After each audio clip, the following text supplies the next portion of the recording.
Assalamualaikum warahmatullahi wabarakatuh. Salam Om Swastiastu, Namo Buddhaya, salam kebajikan. Yang terhormat Ibu Gina, selaku dosen pengampu Fisika Radiasi Praktikum kelas 1H. Sebelumnya, perkenalkan dulu, saya Nabila Devi Safiariani dengan NIM 4132311199 dan dua rekan saya. Saya Alif Majid Firdaus dengan NIM 4132311200. Saya Hilmi Tegar Setiawan dengan NIM 4132312201. Di sini kami dari kelompok 7 akan mempraktikkan modul 3, yaitu tentang menentukan cacahan radiasi berdasarkan jarak pada detektor Geiger-Müller dengan simulasi Red Lab. Tujuan dari praktikum kali ini yaitu menganalisis cacahan radiasi berdasarkan jarak pada detektor Geiger-Müller.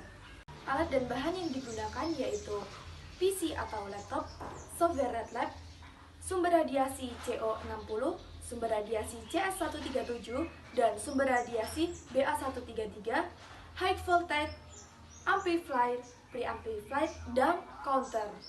Selanjutnya, dasar teori. Inverse square law atau hukum kekuatan terbalik menyatakan bahwa semakin besar jarak sumber radiasi ke titik pengukuran, maka laju di tempat tersebut semakin kecil. Jika diketahui dosis pada suatu titik, maka dosis titik lain dapat dihitung dengan rumus sebagai berikut. Dengan D sebagai laju dosis di titik A dan B, dan R sebagai jarak masing-masing titik A dan B terhadap sumber. Sumber radiasi dianggap sebagai sumber titik apabila jarak dari sumber paling sedikit 10 kali dimensi sumber. Penerapan faktor jarak dalam pengendalian bahaya radiasi eksternal dilakukan dalam penetapan daerah kerja dengan memperhatikan laju dosis radiasi. Dalam proteksi radiasi, mekanisme pengaturan jarak sumber radiasi terhadap area radiasi menjadi hal penting yang harus diperhatikan, mengingat dosis radiasi yang akan diterima oleh pasien juga dipengaruhi oleh jarak. Selanjutnya ada kerja alat, setup alat, dan pengambilan data. Yang pertama kita buka folder Red Lab, kita klik Run. Di sini ada answer name dan password. Isikan answer name dengan demo, huruf kecil semua, dan password demo juga huruf kecil. Kita klik OK, close. Kita klik administration, kita klik yang create experiment, kita pilih gamma, next. Kita pilih sumber radiasinya BA, CO, dan CS. Kita pilih Geiger-Müller, next. Kita pilih komponen amplifier, preamplifier, HV supplier, dan yang terakhir ada counter. Setelah benar, kita next. Isi eksperimen name dengan tujuan. Tujuannya menentukan cacahan radiasi berdasarkan jarak. Dan lanjut ke eksperimen sheet Aztec. Di sini juga isi dengan tujuan. Kita salin dari yang eksperimen name, kita paste ke eksperimen sheet Aztec. Jika sudah, klik next. Kita cek semua apakah sudah benar. Jika benar, finish. Kita pilih file, select eksperimen, kita pilih tadi yang kita sudah buat, kita select. Kita ke instrumen, keluarkan, masukkan komponen-komponen yang tadi sudah kita masukkan. Ada amplifier, preamplifier, ada HV power supply, HV in signal out, dan yang terakhir ada counter. Dan kita sambungkan kabel, sambungkan HV signal kabel dari yang tengah ke HV in. Kita sambungkan signal kabel dari signal out ke input. Lanjut dari kita signal kabel dari output ke input juga. Lanjut yang terakhir dari unipolar ke input, dan yang terakhir ada kabel preamplifier signal. Jika sudah, kita masukkan sumber radiasi. Sumber radiasinya kita masukkan. Yang pertama kita melakukan pencacahan dengan sumber radiasi CO60 dengan jarak 5 cm dan untuk derajat 45 derajat. Jika sudah pas, kita lakukan pencacahan. Untuk HV power supply-nya, ini counternya waktunya 60 detik dan kita HV power supply-nya kita jadikan 1,00. Jadikan 1. Lanjut kita stop dulu, stop. Kita clear agar ini maksimal dan berjalan lancar dan hasilnya keluar. Untuk pencacahan pertama ada di menyentuh angka 23.027. Kita melakukan pencacahan ini sebanyak 3 kali pencacahan dengan 3 sumber radiasi.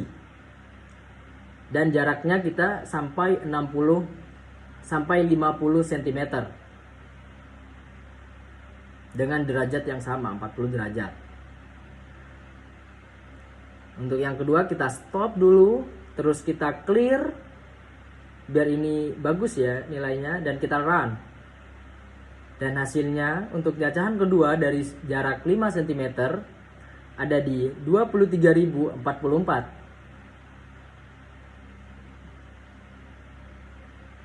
Dan kita melakukan pencacahan yang ketiga kali ada di angka 23.132. Dan kita ubah jaraknya, yang di layar ada distance Y itu 10 dengan derajat yang sama 45 derajat. Kita stop, clear dan run. Seterusnya seperti itu. Selama untuk 5 jarak itu 3 pencacahan selama sebanyak 50 cm. Dan ada 3 sumber radiasi. Baik, saya lanjut ke data hasil pengamatan dari pencacahan yang telah kami lakukan. Yang pertama pada sumber radiasi CO60. Kita melakukan pengukuran sebanyak 3 kali dengan jarak dimulai dari 5 cm sampai dengan 60 cm. Setelah kita melakukan pencacahan di sumber radiasi CO60 dengan 3 pengukuran dan bervariasi jarak, kita lanjut membuat grafik seperti gambar di samping. Di mana bisa kalian lihat grafik tersebut menunjukkan menurun. Saya lanjut pada pencacahan kedua, kita mencacah sumber radiasi CS137 di mana pencacahan CS137 sama dengan CO60 dengan 3 pengukuran dan bervariasi jarak yang dimulai dari 5 cm sampai dengan 60 cm. Pada sumber radiasi ini kita juga membuat grafik yang bisa kalian lihat di mana grafik tersebut sama dengan sumber radiasi CO60 yaitu menunjukkan menurun. Dan yang terakhir kita mencacah sumber radiasi BA133 yang cara mencacahnya juga sama dengan CO60 dan CS137 dengan pengukuran sebanyak 3 kali dan bervariasi jarak yang dimulai dari 5 cm sampai dengan 60 cm. Kita juga di BA133 ini kita juga membuat grafik di mana grafik tersebut sama dengan CO60 dan CS137 yaitu menunjukkan menurun.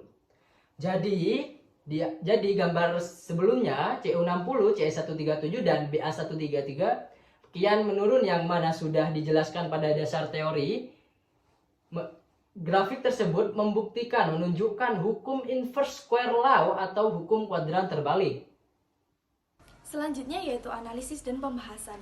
Dalam praktikum ini menggunakan detektor Geiger-Müller dan sumber radioaktif CO60, CS137, dan BA133 dengan jarak yang berbeda-beda. Variasi jarak dalam pengambilan data yaitu 5 cm, 10 cm, 15 cm, hingga 60 cm dengan dilakukan 3 kali pencacahan untuk setiap radioaktifnya. Inverse square law atau hukum kuadrat terbalik ialah hukum fisika yang menyatakan bahwa intensitas kuantitas fisik seperti cahaya atau radiasi berkurang dengan kuadrat jarak dari sumber. Hukum tersebut berlaku untuk berbagai fenomena fisik termasuk intensitas cahaya, radiasi, dan suara. Dalam konteks radiasi, inverse square law berlaku untuk intensitas radiasi yang menurun dengan kuadrat jarak dari sumber. Maka laju dosis pada suatu titik lainnya berbanding terbalik dengan kuadrat jarak antara sumber dengan titik pengukuran.